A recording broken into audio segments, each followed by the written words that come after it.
ఒకరోజు భార్య తన భర్తతో అడుగుతుంది, ఏవండి నాలో ఉన్న ఒక 6 లోపాలు చెప్పండి అని. ఆ మాట వినంగానే భర్త షాక్ అవుతాడు, నా భార్య ఎందుకు అడుగుతుందని.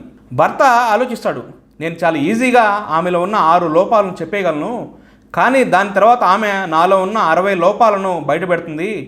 అందుకని చెప్పి ఆలోచించి నాకు కొంత సమయం ఇవ్వు, రేపు చెప్తా అంటాడు. మరుసటి రోజు పొద్దున్నే భర్త ఆఫీస్కి వెళ్ళిపోతాడు. ఆఫీస్కి వెళ్ళి ఒక 6 గులాబీ పువ్వులు ఒక లెటర్ రాసి తన భార్యకి పంపిస్తాడు.